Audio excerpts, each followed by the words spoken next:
Alors, je vais vous expliquer en quoi l'archéologie a complètement changé ma vie. Déjà, elle a changé ma vie intérieure, c'est-à-dire mon rapport à moi-même et mon rapport au monde. Et seulement après ce changement, j'ai eu envie de changer mon travail. Donc c'est ça qui est important à comprendre pour moi.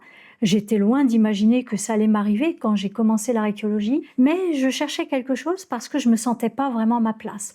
Déjà au travail, alors j'avais des bonnes relations avec tout le monde, ça se passait très bien, mes clients étaient contents de mon travail, mais je sais pas, il y avait un truc qui m'allait pas quelque part, un peu comme une insatisfaction intérieure sur la vie en général, sur mon rapport à moi-même. Je me posais aussi beaucoup de questions parce que je me sentais quand même beaucoup différente. J'avais une façon de penser qui ressemblait pas forcément à celle des autres. C'était pas conscient. Aujourd'hui, j'en parle d'une façon tout à fait consciente, mais à l'époque, c'était enfoui. Tout ce questionnement était enfoui et je cherchais quelque chose sans vraiment savoir ce que je cherchais.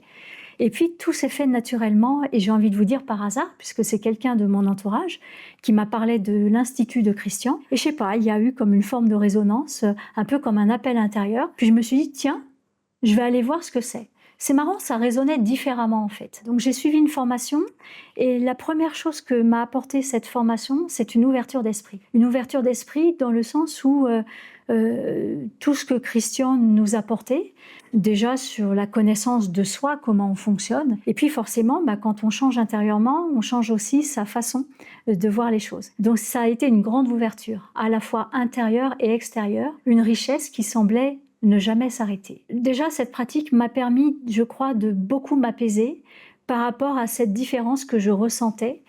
Par exemple, je ne m'expliquais pas pourquoi des moments j'allais bien, des moments j'allais moins bien. Donc une différence par rapport à moi-même selon les jours. Et puis aussi une différence par rapport au monde qui m'entourait, quand je me sentais en décalage, voilà. Et comme évidemment, j'étais en minorité, je pensais que c'est moi qui tournais par rond. Mais je ne savais pas ce qui tournait par rond en moi. Donc ça m'a beaucoup apaisée à ce niveau-là, parce que j'ai découvert qu'en fait, chaque personne a le droit d'être différente. Et finalement, le plus important, c'est pas qu'elle ressemble aux autres, c'est qu'elle soit en paix avec elle-même.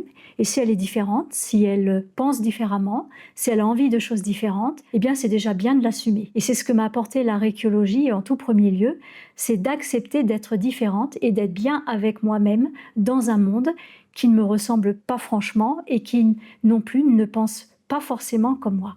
Mais ça, c'est pas grave. Et puis au fil du temps, voilà, j'ai eu envie d'aller de plus en plus loin avec la compréhension de moi-même. Donc vous l'avez compris, c'est pas la compréhension de mon corps, comment il fonctionne, mais la compréhension, nous on dit de comment je fonctionne dans ma tête, mais en fait c'est beaucoup plus profond que ça. Comment je fonctionne dans mon rapport à moi-même et dans mon rapport au monde. C'est ça que m'a apporté l'archéologie au fil du temps, c'est cet apaisement de plus en plus ancré, de plus en plus large et de plus en plus profond, et d'être complètement en accord avec qui je suis, peu importe qui je suis, et donc d'être en paix avec moi-même et les gens qui m'entourent. Évidemment, quand j'ai vu ce que ça m'avait apporté, et étant donné que ça n'existait pas, que personne ne m'en avait jamais parlé, ni à l'école, ni à la maison, ni au travail, je me suis dit, mais c'est une telle richesse humaine, on a de telles ressources intérieurement et personne ne nous l'a jamais appris, c'est trop bête de garder ça pour soi. Donc lorsque Christian m'a proposé de le rejoindre à l'Institut, mais j'ai aussi voulu partager ça dans l'enseignement et puis aussi en cabinet, en tant que thérapeute, où je peux aussi également accompagner les personnes en les libérant des symptômes comme l'angoisse, l'insomnie, le manque de confiance en soi, la procrastination, pour qu'elles retrouvent cette partie d'elles-mêmes que très souvent, beaucoup ne soupçonnent même pas. Je pense que cette pratique que j'ai créée, c'est venu de ma création intérieure, évidemment, tout au moins une grande partie. Et cette création intérieure, en fait, je pense,